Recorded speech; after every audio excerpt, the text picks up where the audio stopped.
So what's the recipe for great communication? If we're going to think about our communication as a meal, what are the ingredients that we need to have present in our meal? How do we put together a great meal? Well, let's think about it this way. There are 5 ingredients that have to be present all the time for great communication to be possible. The first ingredient is clarity. How do you make your point clearly? Great communication means it's got to be clear. The second ingredient is brevity. How do you get to the point quickly? How do you not waste people's time? The third ingredient is context. How do you help people see how your point or how your message fits in for them? The fourth ingredient is impact. How do you make your message stand out? How do you make it memorable? And the fifth ingredient is value. How do you make your message valuable for the people who are consuming it? 5 ingredients that should go into every communication meal: clarity, brevity, context, impact, and value. So we've got our ingredients. Now the next question is, how much of each ingredient will we actually need? And just like cooking a great meal, that's going to depend.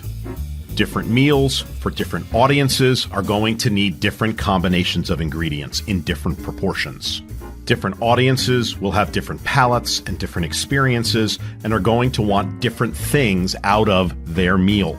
The exact same thing is true when it comes to communication, and so the really savvy communicator is going to look at their row of ingredients and is going to be able to determine, based on the audience, how they need to prepare their message, which ingredients need to be dominant.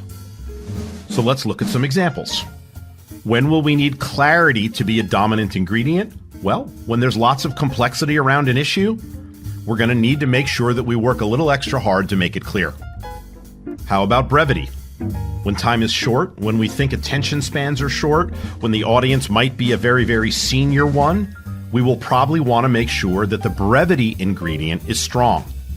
When do we need to add a little extra context? Well, perhaps there's an unfamiliarity with the topic. Or perhaps you're communicating with people that have a lot on their mind and are heavily distracted, or are walking in to listen to you from another really big meeting. How about our fourth ingredient, impact? When do we need to have a lot of impact in our message? Well, when there's a lot of noise, when we really need to work hard to make it memorable, when we really want it to stand out, when we think it's going to be hard to achieve, we need to make sure that we add in plenty of impact. And how about our fifth and final ingredient, value? Well, when there's skepticism, when there's choice, when there's competition, when a decision has to be made and other choices could be made, we may have to work hard to make sure that there's plenty of value in our communication meal. The point in these examples is that all 5 of these ingredients are going to be present in every meal that you create, in every communication that you put together. They all should be there in some combination.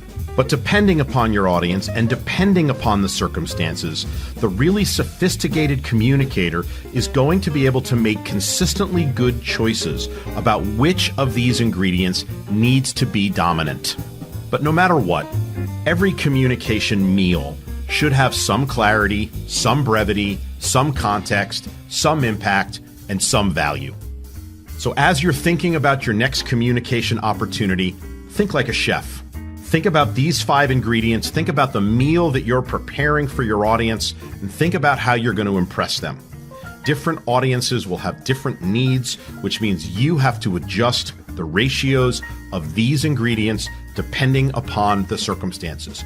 This is what we help our clients do every single day, and this is what the Latimer Group can do for you.